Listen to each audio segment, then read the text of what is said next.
Leslie Bocskor is your man in Vegas. He's the chairman of the National Cannabis Industry Association chapter in Nevada.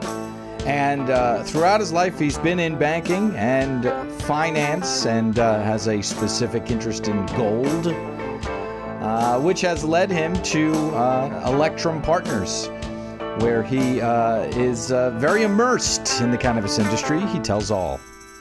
Okay, so we've got Leslie Bocskor. Good to be here, Seth. Leslie, we had never had the conversation about your last name. Now we have, and I'm surprised, to say the least, that is the pronunciation. Well, it is, for years I did not pronounce it that way because it is challenging with all the three consonants in a row. Right. It is a Transylvanian name, and the correct Transylvanian pronunciation is what you just used, Bocskor. Bocskor. And you are messing with us by saying Transylvanian, or you are serious?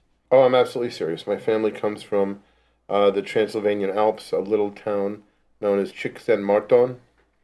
And we recently traced back our family tree to the 1500s and have very strong belief that we can go back as far as the 1300s.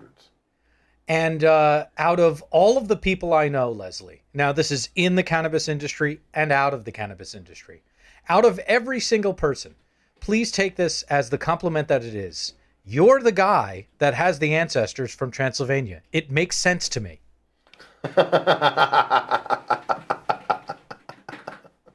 I mean, does it make sense to you? Do you feel it, one, when you see, I don't know, things as trivial as... the old Frankenstein movies, the old Dracula movies? Do they read true? Well, I'll tell you what is funny.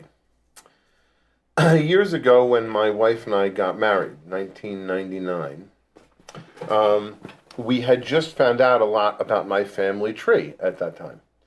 And that was when we learned, that I went back to the 1500s and that there was a lot of interesting stuff going on. And at the same time, my relatives who'd uncovered all that, uncovered some pictures of my great-great-grandfather. My great-great-grandfather who lived in the Transylvanian Alps, and he had 3 castles that he lived in. And around the time, there was a photo of him, and it went with a story. The photo was, first, he was wearing this brocaded sort of jacket with a sword hanging off of his belt and this very interesting hat, and he had a large handlebar mustache. And I didn't pay much attention to it. I thought, oh, that's a very eccentric looking fellow.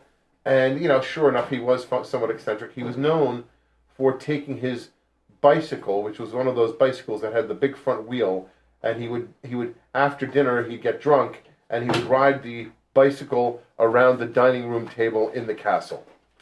So the part of it that made sense to me recently was somebody was pointing out how I'm also known as the guy with the facial hair. The guy with the eyebrows and the beard. That guy in the cannabis industry. And somebody pointed out that I actually look like my great-great-grandfather that we have that photograph of. So it does ring true. Look at that. And by the way, you've just turned on light bulbs for anybody listening who didn't know your name. When you said the guy with the eyebrows, they now know exactly who I'm talking to. So and probably true. Yeah, and are those put on, or is that actually what you were born with? Are those enhanced in any way? No, they are fully natural. I've even had them trimmed somewhat recently, but I'm not going to let anybody near them with any edged implements anytime soon. I feel like that's sound reasoning to ensure that your face is not approached by a sharp edge. I feel like that's just, There we go. Thank you. All right. So you're, the investor guy, right? You're the guy from Vegas. You're the chairperson of the NCIA in Nevada, and you know all about how to make money in cannabis. This is what we're supposed to know. Is that accurate? I think that's pretty fair. All right. So let's go all the way back. Are you from the Vegas area? We know that the family, of course, is from Transylvania. But Yes. are you from Vegas or are you from Nevada? No, I'm originally from New York. I was born in New York City, lived there for 45 years. And after I'd done my time, my wife and I ended up discovering that Las Vegas actually has a very high quality of life. And there are a couple of things about it that, made us want to move here in 2010. Okay. I've been here since, and I love it. And then this is why you and I have a connection without trying, is because you're a New Yorker. Mm-hmm. That's right. And then where did you live for most of that time, those 45 years? I actually lived for most of those years in the same building on the Upper East Side of Manhattan on 77th between 3rd and Lexington Avenue. 77th between 3rd and Lex. So you would have been a Gristedes guy, if I'm not mistaken? Yes. Yeah. See, that's some Upper East Side knowledge. Did you grow up on the Upper East Side or no? I between the Upper East Side and northwestern New Jersey, a place called Lake Hopatcong, New Jersey. Oh, okay. That sounds very nice there. It was gorgeous. Northwestern, big, the largest lake in New Jersey. 1,000 feet, 2,000 feet above sea level. Rolling hills, and it was a great place to grow up. Okay, and are there two locations because one is a summer house, or was there potentially a divorce there? My parents, there was a summer house originally, and then my parents eventually got separated and divorced. My father stayed in New York. My mother stayed in New Jersey. She eventually moved to Italy and then Australia, which is where she lives now. Oh my God! When was the last time you saw her? It's been years. We speak on the phone regularly. Got it. Well, Australia's fun. Have you been there to visit her? I have not. All right. It is. It's a long trip. You got to get there. It's so great. I went to Sydney. I went to Melbourne. I went to Cairns, which is spelled Cairns, and then I went even over to Perth. Where's she? She's near Sydney in a place called Ulladulla. And I'm expecting that it's going to be easier for me to go visit her now because I believe that work will bring me there. There are some developments with medical marijuana in Australia and New Zealand. All right. And I am going to likely end up going there to look into it and see what's going on. All right. We are taking this tangent, Leslie, because these geographies have not come up. So let us know what do you know about what's going on there? Well, there's been a lot of talk about it. It's very similar to what we're seeing in other jurisdictions. There are people who are medical marijuana caregivers currently operating in a black or gray market at best. And there have been some arrests, and there's been a lot of press. Then there have been some, charges being dropped, and there has been talk about establishing a medical marijuana program in Australia and New Zealand both. And I have, I've been paying attention to it as much as I can from over here, and we are looking at it, and it will develop into something probably over the next 3 to 4 years. Okay, 3 or 4 years. So we've not as exciting as what's going on. Not as exciting as what's going on in Spain that we found out because of you. And on that note, I should say I spoke to Martí Canaves earlier today, and they continue to make some tremendous progress over there. It looks like Spain is going to be one of the most exciting jurisdictions for cannabis reform over the next 3 years. So we're still on pace, you and I, for going back before March, is what you're saying. Oh, absolutely. All right. We'll get to that in a second, but let's make sure that to check back in with your dad. So was that his residence, 77th and 3rd? Or it was. My father was 70s was New York City. Okay. All right, good. And what did he do for a living? Was he finance or no? He was a mechanical engineer. Okay, so smart guy. HVAC. He was a smart guy. He was a very smart guy, very educated, very focused on learning and knowledge. He was really tremendous. He passed away in 2004. Okay, sorry to hear that. But he did pass along that kind of yearn for learning to you. Yes. Yes, right. Curiosity. Yeah. It was easy to describe him as very intellectually curious. Okay, good. And it's his side of the family that's from Transylvania, yes or no? Correct. All right. Correct. I just had a feeling. It's his side of the family that is from Transylvania. All right. So you've got this curious dad, and then what comes through to you from your mother's, side from that, part of your person. What shows up? My mother's family was also very studied. She was very bright. She was a poet. She is a poet and a painter. Oh, wow. And very interested in the arts, very interested in knowledge, has, entirely self-taught in many areas. She was one of those people who could complete the New York Times crossword puzzle in a couple of hours. And you're talking about the Sunday crossword puzzle. Yes, the Sunday crossword puzzle, correct. Because all of us can do Monday.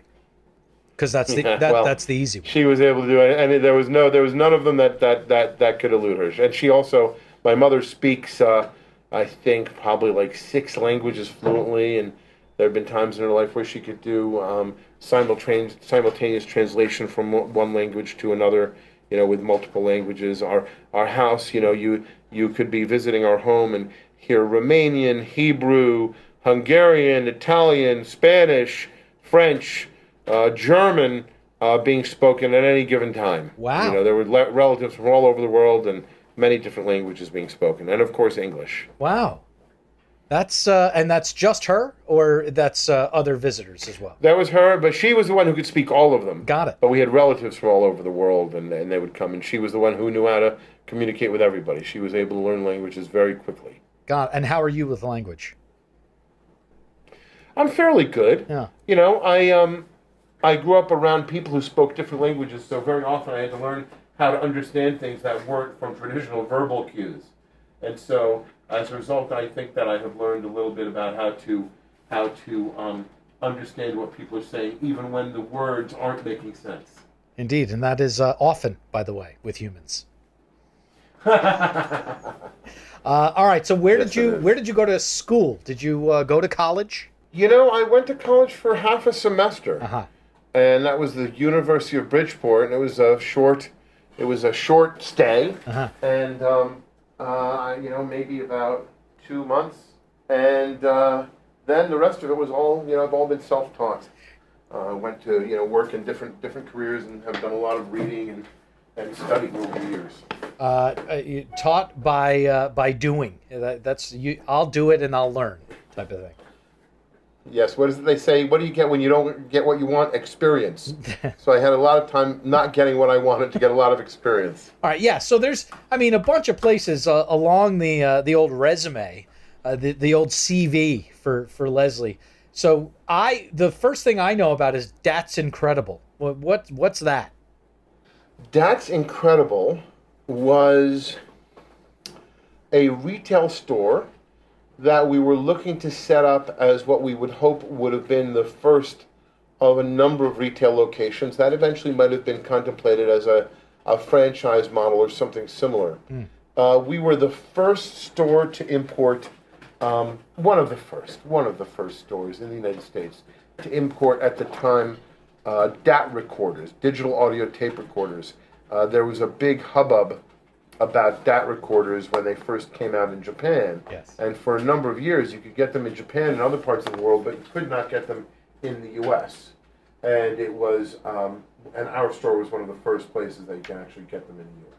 And unfortunately, what we learned as far as that retail location was that it wasn't that incredible.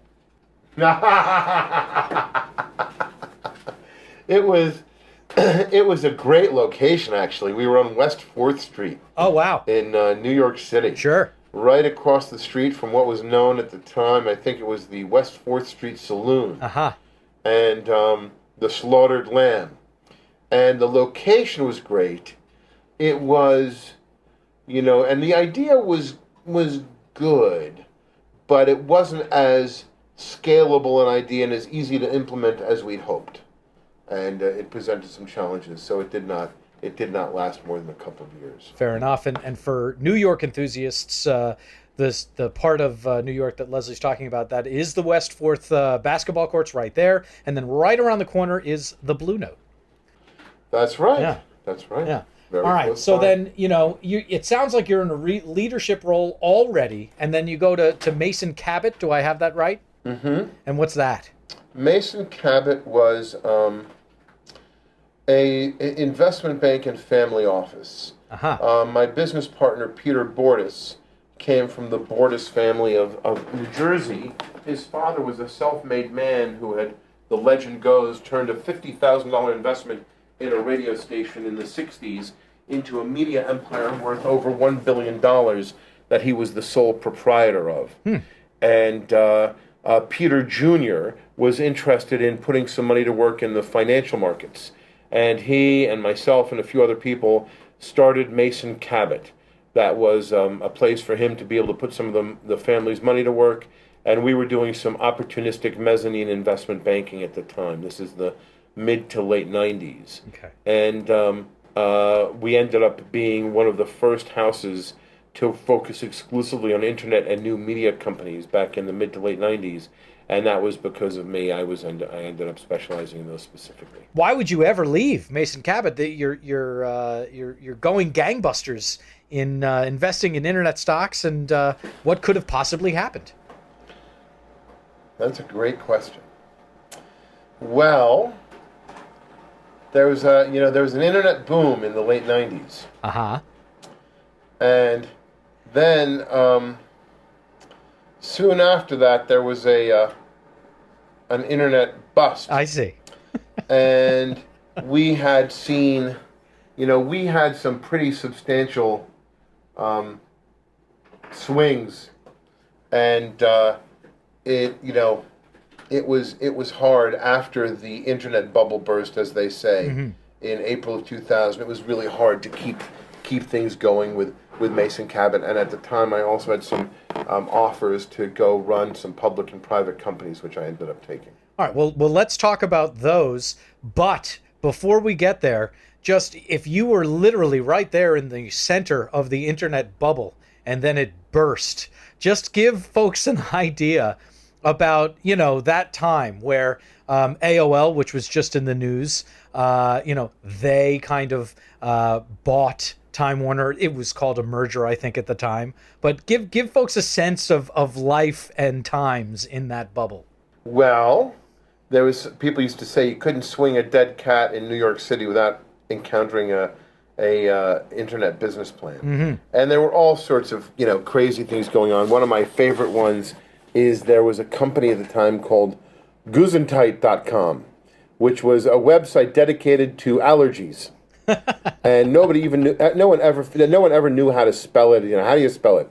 Is it Gesundheit? No. Is it Gazoontiite? Well, maybe. And there were just, it was a really incredible time. Yeah. Public companies, everybody who wanted to see a little bit more attention to their company would add .com to the end of their business name, and they would talk about how they were exploring going into the, using the internet to leverage their existing business model and discover new markets and new customers. And so it was a very exciting time. There was a lot of interest in it. There was a lot of investment going on. There were a lot of projects getting started. And it was really the beginning of some substantial changes in the U.S. market and the global markets as regards a number of different industries. We saw the newspaper industry get completely reformed as a result of the internet. We saw the music industry get completely reformed. We saw the birth of businesses like Amazon and eBay that have changed things, and that was sort of the start of it. Was back in the late 90s. Excellent. And it was an incredibly exciting time. Excellent. You had some success, and so folks then turned to the guy with success and said, hey, why don't you run one of these public companies? So is that Fine Point? Is that Mode 11? Where did we go next? Fine Point was a turnaround. Business Net Holdings Corp. Okay. BNHC was a turnaround. That was a public company. Fine Point was private. Mode 11 was a software company that we started up. Okay. And it was very much ahead of its time. It was a very valid business model, actually, probably still valid even today. And we got some real recognition. We were voted one of the best technologies of the year by PC Magazine, and there was an award ceremony we were invited to participate in Las Vegas. It was really quite exciting. What was the technology? It was essentially a broadcast. It was a broadcast technology that took advantage of the idle time on screens. Oh. So as screensavers became less relevant, we were replacing the screensaver with a presence. And that presence would allow you to choose, rather than just having, wiggly lines or, a black screen or the Windows logo, you could subscribe to different types of channels of content, like television, and video and non-video, rich graphic content would be broadcast to your screensaver based upon your interest. And sometimes the content would be updated on a minute-by-minute basis.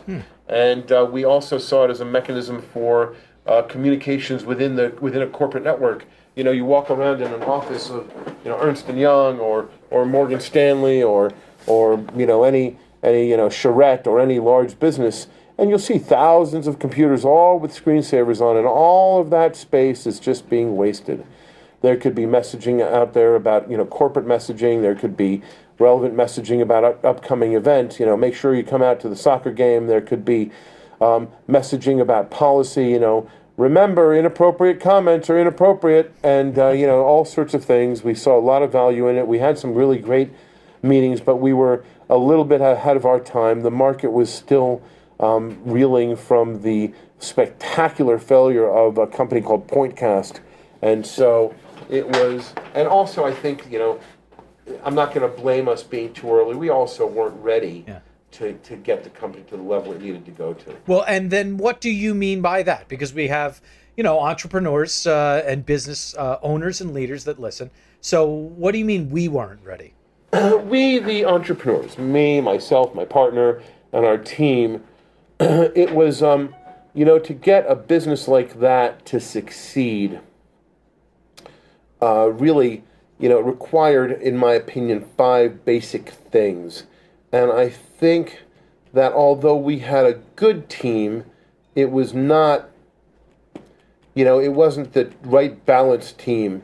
And the value proposition was great, the market was great, the ability to get to an exit was really good, but we just didn't have the right team in place in terms of, the different people in different roles and different responsibilities to be able to execute effectively.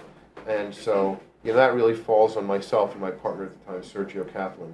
We just, it was early in our careers from that perspective, and we just weren't prepared for the challenges that had come up against us. And there are, and I'll be honest, there were some exigent, factors. We were ready to launch the business with some real fanfare in August of 2001, and we had. Made some. We had some partnerships with companies that were involved in with the NFL, and we had NFL teams that were going to be sponsoring screensaver channels and posting updates to it. And we had, a lot of really great things ready to go. And then 9/11 happened, and football games got canceled, and the entire economy changed, and it really affected us pretty substantially. Yeah, that's a day that affected everyone. But I understand. I take your point. In that if things were headed in one direction, as far as your business is concerned, that not only changed people's lives, but it absolutely changed people's businesses in the moment. Correct. Yeah. So correct. There are about 9 or so other,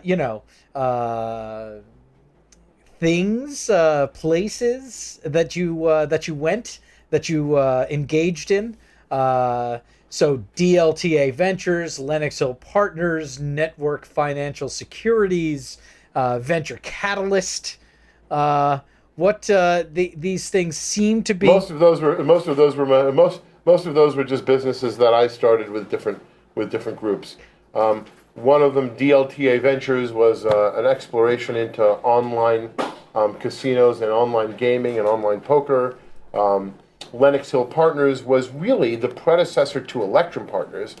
because much of the business and the model that we use in Electrum was originally developed with my business partner Gordon Katz while we were running Lenox Hill with another partner. Venture Catalyst was just a catch-all advisory business I had for a number of years that I've since closed down. That was just, for any work that came in or anything that came in that wasn't in any other specific project, it was a Venture Catalyst project. Got it. And Network One Securities was one of the firms that I did some investment banking work with and through and for. All right. So most of these things are based in finance, and you had, basically taught yourself how to run a financial business. Is that fair or no? It is absolutely fair. I taught myself how to run, essentially how to run an investment bank. Now, as the financial markets changed in a very fundamental way, I had to adapt, or you had to adapt or die, essentially.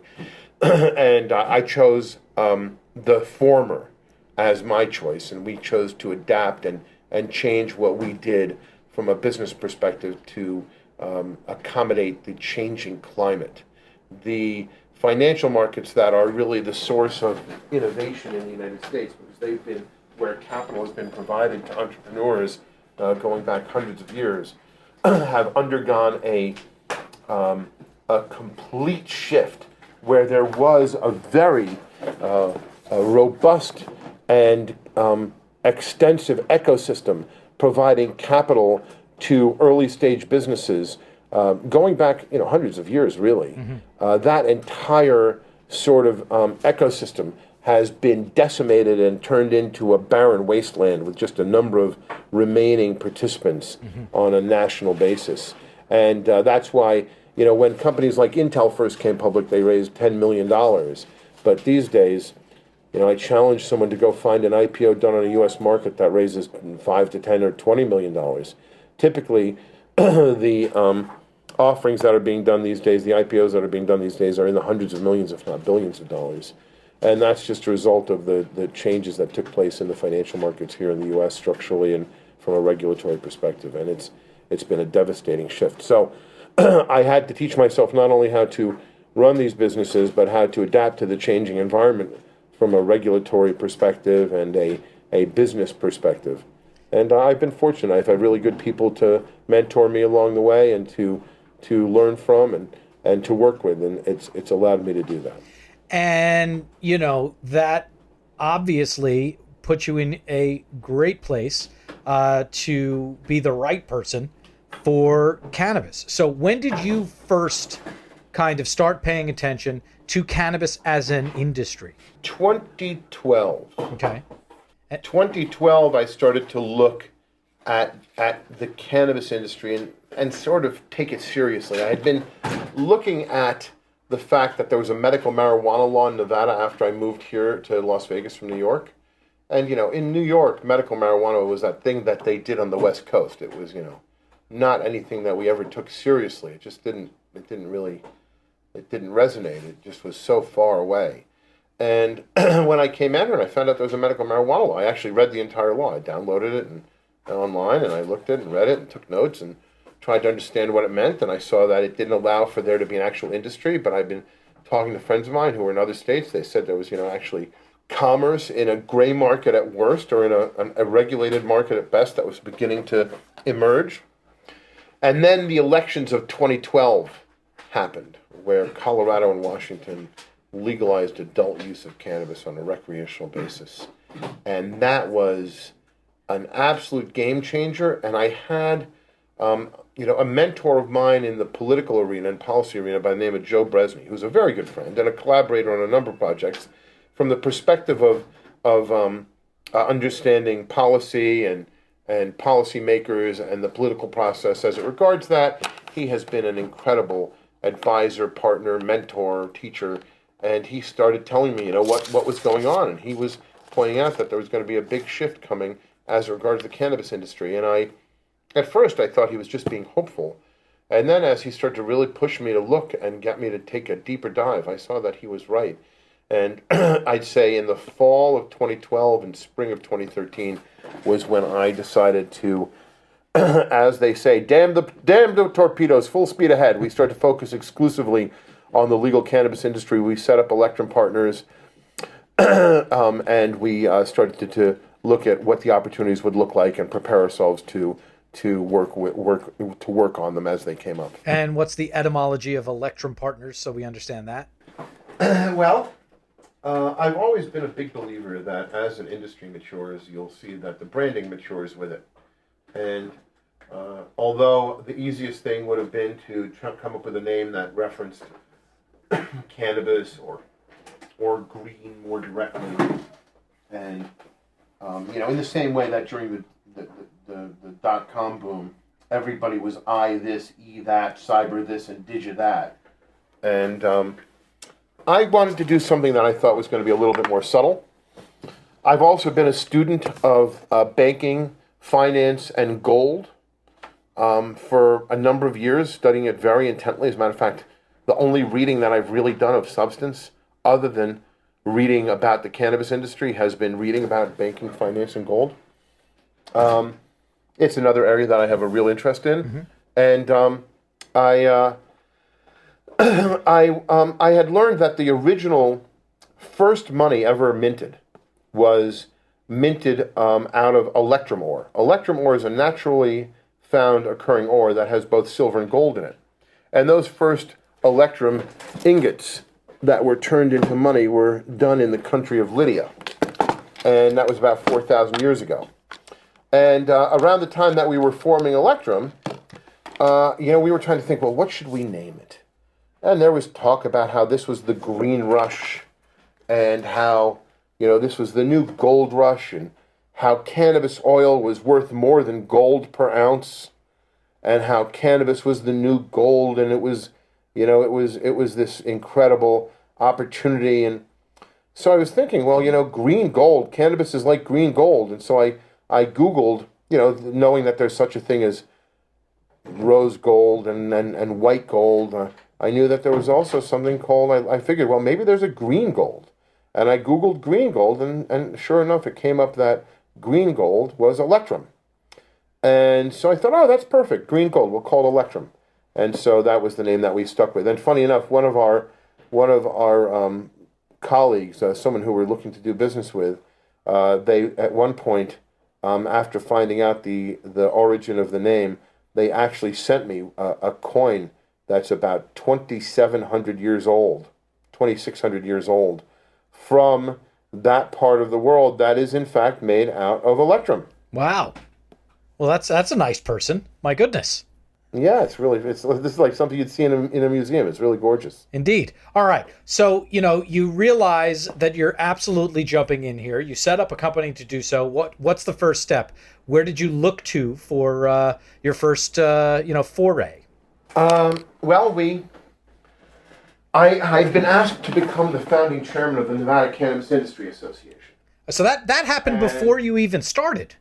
It was right around the same time. We were starting, and I had been working with Joe Bresney, who knew that all politics is local. Right. And he knew that there had to be a national organization that was a trade association for the cannabis industry. And he was right, there was, the National Cannabis Industry Association. Right. It was about a year old at this point. And he reached out to them and said he wanted to start a chapter. And they had never had anybody request that specifically. And so he set up the first ever chapter of the National Cannabis Industry Association here in Nevada. And he and I went out trying to find the right founding chairman. And I talked to a number of people who I knew that were going to be getting into the industry and are currently in the industry. And these were people who are very, very well respected in Nevada, men and women who had established themselves as leaders in their community and active politically and known for their integrity and their contributions, etc. And we reached out to them and we met with one after another. We said, we'd really like you to consider being the founding chairman of the Nevada Cannabis Industry Association, founding chairman. And they all said the same thing. Oh, Leslie, we'd be happy to be on the board. Founding chairman is too much of a lightning rod position, though. And we think that at this early stage, the optical and business, political and social risk might be too much for us to handle. So, let us talk about board membership, but not the chair. And so after, hearing that same thing, eventually Joe said to me, Leslie, would you do it? And I said, sure, I'm happy to do it. As a result of that, I started working with policymakers through Joe on a consistent basis. We were, doing everything we could to make sure that the Nevada market was going to be an exemplary market, the best regulated market in the country with the best players, the people who are going to be, establishing protocols, processes, and an industry that would be looked at around the world as what it can be and should be like. And we worked hard at that from the very beginning because we knew that was going to be key, not just for the Nevada market, it was going to be important for the industry overall. We wanted to make sure it was a good example, and also understanding how Nevada works and how it has fine-tuned regulating things that might otherwise be illegal in other jurisdictions. We knew that this was going to be necessary to have a good market in Nevada to get the policymakers to want to work with us. And in being so close to the policymakers and being so close to the regulatory process and the application process for approving them, we realized that, we might want to look into perhaps maybe even applying for a license ourselves. But before that happened, a couple of people who were very, very substantial players in the industry, as a matter of fact, some of the very biggest in the entire country, maybe I could say that really the two largest businesses in the entire country both had reached out to us to advise them. And one of them said, when we said to them, well, here's what your strategy should be in Nevada. This is what you should be doing, A, B, C, D, and E, and you need to, make sure you go about it in this timeline. And they decided that the president of the company, sitting across from a table at the restaurant Brio in Town Square here in Las Vegas, said, well, Leslie, why wouldn't you do that? Because we had said you need somebody to quarterback your strategy, to be the one that architects the entire strategy, knows all the people that should be executing it, and organizes them to do it. And he said, well, why wouldn't you be the one to do that? And we said, well, we hadn't thought about it, but sure, we could have that conversation. And that got us into the process of advising people about licensing. And by the time all was said and done, we had been part of, a minimum of 16 applications that were submitted to the state. So that was really the first endeavor. Excellent. And take us through that application process. We've heard a fair amount about Colorado. We've heard a fair amount about Washington, and more than one person has said that that state is building the plane while they're flying it. What should we know about the application process in Nevada? I would say that overall, the Nevada application process has been the best run yet in the entire country. Why? What's the makeup of the process? And take us through it. First off, the underpinnings of our regulated market they make the most sense.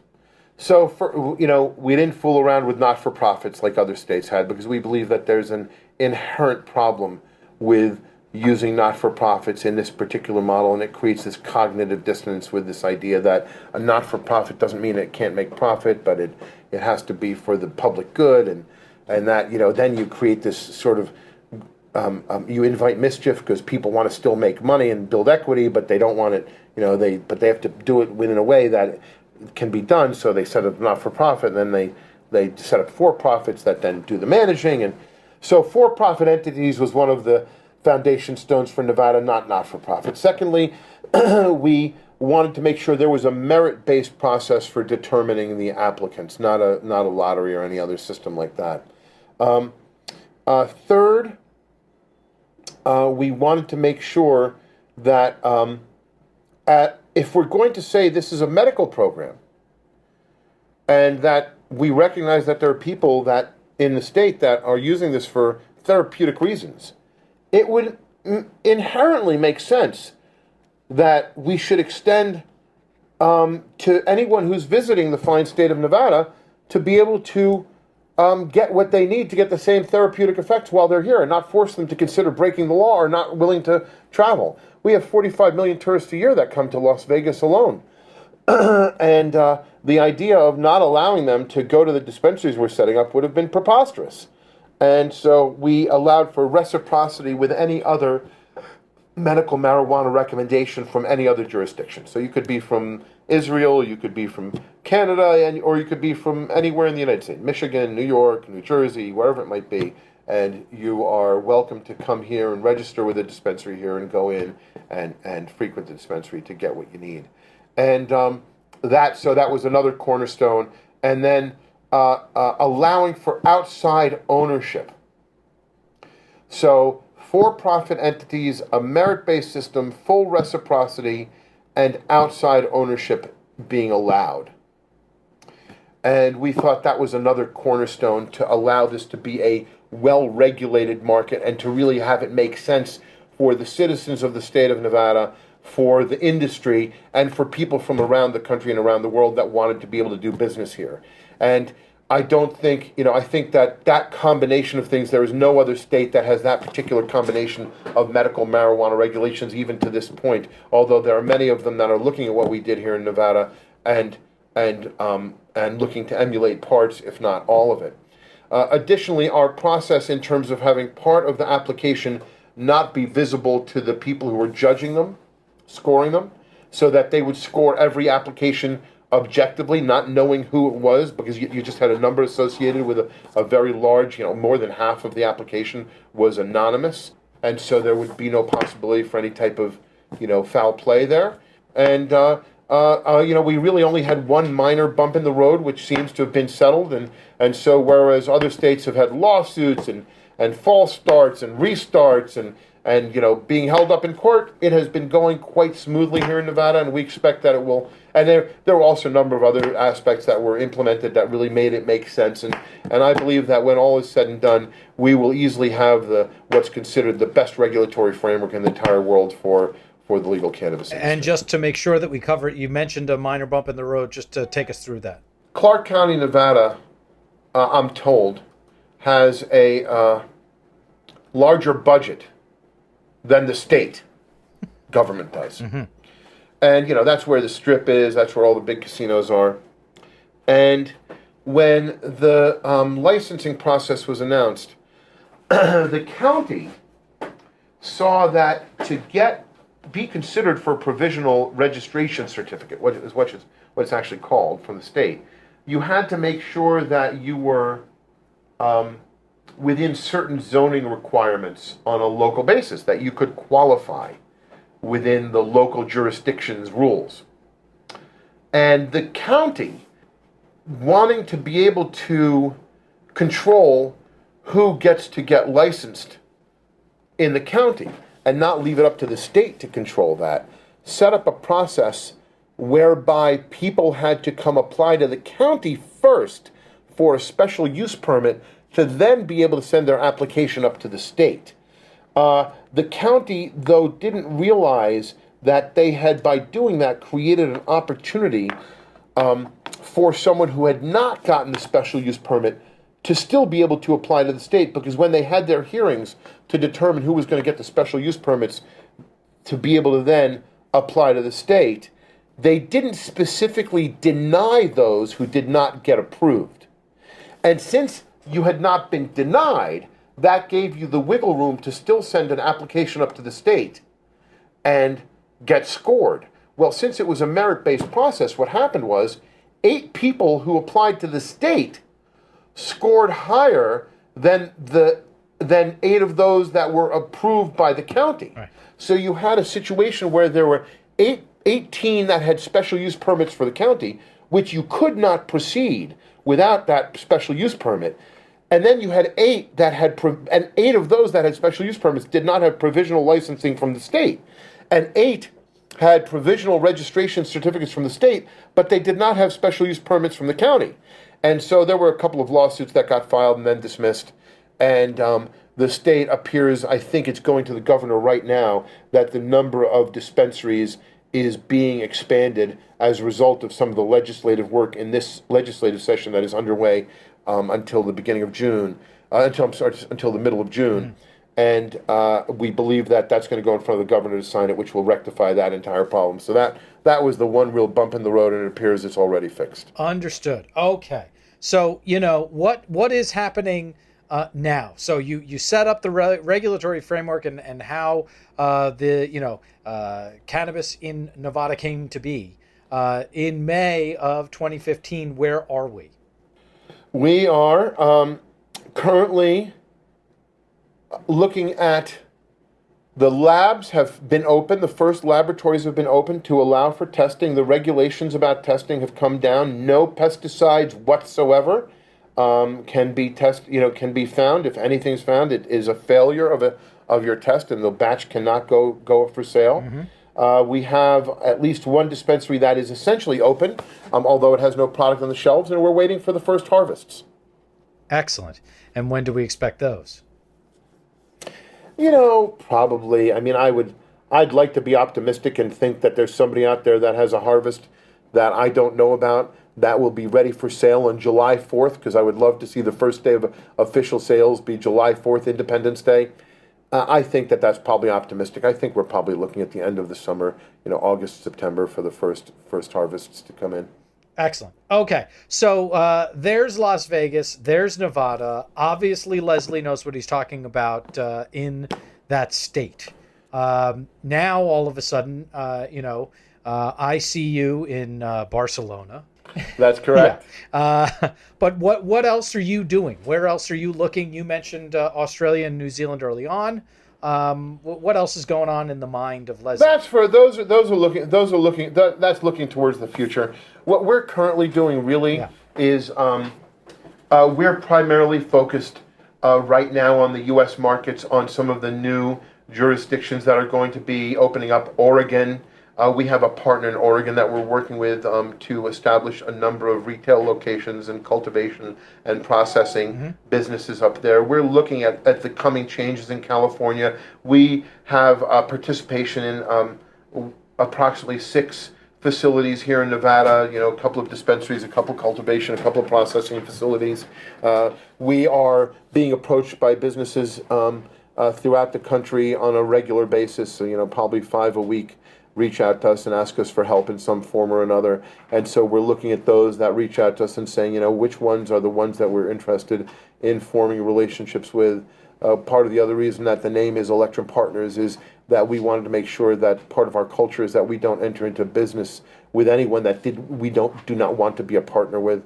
And so we have a number of partnerships that we've been engendering and are looking towards. So the short answer is we're looking at the other jurisdictions and how we might play in those. We're looking at some of the players that reach across the entire country, different technologies, different products, etc., that will be available in any jurisdiction. And we're also looking at some of the public market players and seeing what they're doing and how the public markets are going to be adapting to accommodate the legal cannabis industry. Understood. And you mentioned Oregon and California and Nevada. As far as at an operational level, what are you noticing from folks that you are partnered with or not, that folks have in common in terms of success? In other words, what is making folks successful in legal cannabis? The same thing that makes them successful in every business. The first thing is the team. Who are the people that are working on the project? Have they succeeded have they succeeded in business before? Are they a diverse team that has different people to handle the different parts of business that need to be handled? Is this a team that has previously been able to get to success where each member has understood what it's like to get there? Next, is the value proposition sound? Is there something defensible in the value proposition, and is it a sound value proposition? Is the market that is being appealed to, whether it is an ancillary product, industrial hemp product, whether it is a retail business, whether it is a delivery mechanism, is there a value proposition there, and is there a market that's sizable enough to make sense for this to be able to go out and grow? What does the lay of the land look like? Are there competitors, and is there a barrier to entry for them competing with you? That's something that you can do that's a differentiating factor. And then most importantly, what is your view for the future? Whether you take in investor money or not, you're going to be wanting liquidity at some point down the road. Everybody wants at some point to get some type of return on their involvement in a business, whether it is profitability with something like Craigslist, where it's just so profitable that it generates enough revenue that they never thought to go public, get acquired, or anything like that. That's just a private business that continues to yield money and as disbursements to the shareholders, whether it is a potential acquisition candidate for some point down the road, or whether it's something that is going to access the public markets to provide liquidity to shareholders at some point. There's going to have to be something like that. And so I think that it's very good if the operators start thinking about that from the beginning, because you want to know where you are, you sort of need to know where you're going. And so when you look at those essentially 5 points, I think those are the things that we look at before we get involved with anybody. How do they fit in that basic scale? Excellent, and thank you for that. We're going to get to final questions, but I want to discuss one more thing with you before we get there. And this time has gone by way too fast, by the way, Leslie. I agree. Yeah. I want to talk about Nevada versus Colorado in regards to legal cannabis, because legal cannabis is the headquarters is in Colorado. It is, and I'll say this: Colorado has done a very good job at regulating, at growing the industry. They've made one mistake, in my opinion, of substance, and that is not allowing outside investment. And I think that is going to ultimately work against them.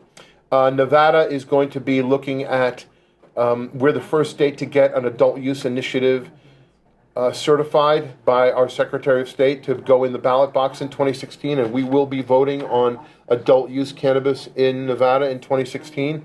And I'm just going to say to Colorado, to Oregon, to Washington, and to everywhere else in the world, watch out, because once Las Vegas has adult use, Las Vegas will be the cannabis capital of the world, from a business perspective, from a development perspective, from a tourism perspective, and more. Thank you very much for gulping up that bait, as I hoped you would. So anyway, all right. So final questions. What we are asking folks is what has most surprised you? So the first question is, what has most surprised you in cannabis? And then the second question is, what has most surprised you in life? And so I'm sure Sagan, and hopefully even Burning Man will come up in the second answer. But before we do that, what has most surprised you in cannabis? What has surprised me is that is happening. Yeah. I never anticipated this. I'd always been sympathetic to it. I'd always believed that the prohibition was based upon lies and propaganda, and that that it was a tremendous injustice in many ways.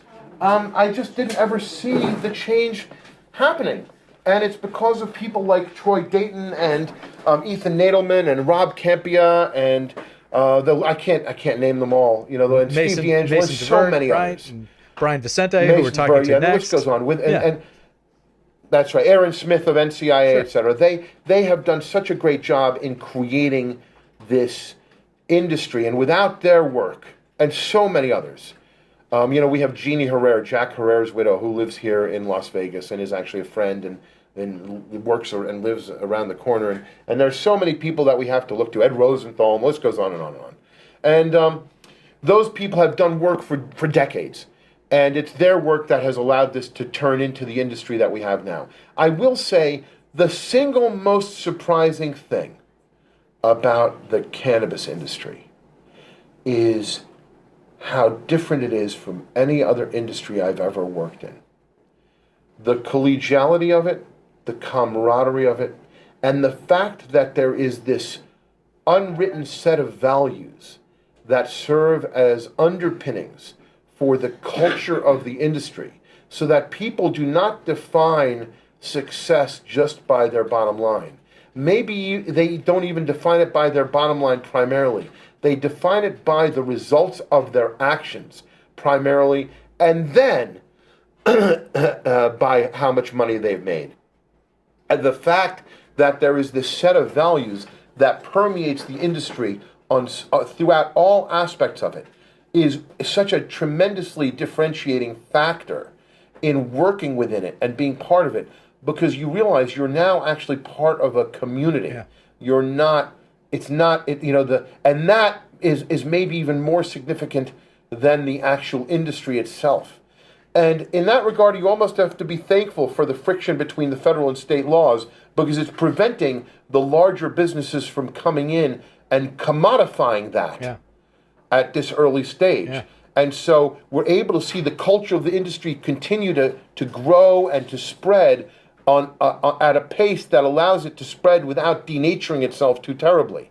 And so the biggest surprise is the culture, the camaraderie, and the collaboration that we have in the cannabis industry. That's awesome. Today, and that we hope to see continue. Awesome. Excellent answer. All right. What has most surprised you in life?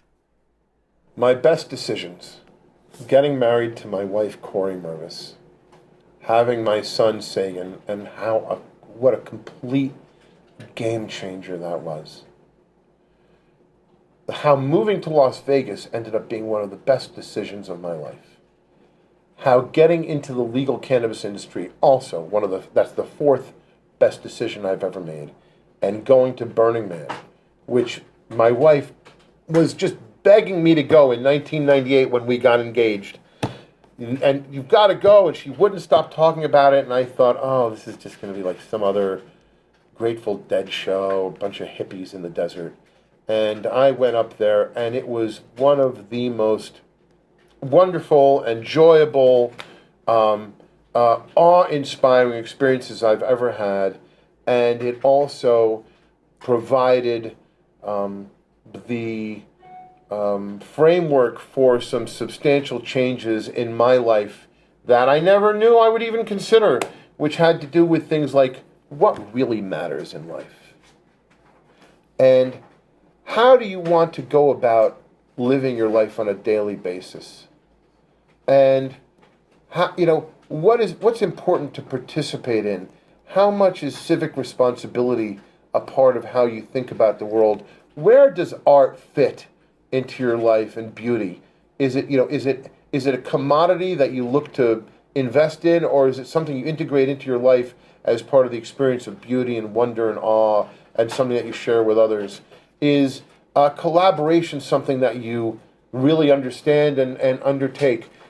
How much of my life am I putting on hold for some point in the future that I may never get to, and how much is immediate experience really worth? And things like that came out of my experience at Burning Man, and as a result, I became the chairman of the Figment Project, which is one of the fastest growing arts organizations in the world, and the BBC wrote an article about it that said, if Figment was a country, it would be the happiest place on earth, and I'd move there immediately. And so these, my involvement in the arts, etc., came about as a result of my attending Burning Man, which was entirely my wife's fault. And you're pointing out that we are just scratching the surface, so I hope that we can have another conversation again very soon, and maybe even focus on the arts and a little bit further into your Burning Man experience. But thanks so much for your time, Leslie, and we're looking forward to seeing you down the line. How about that?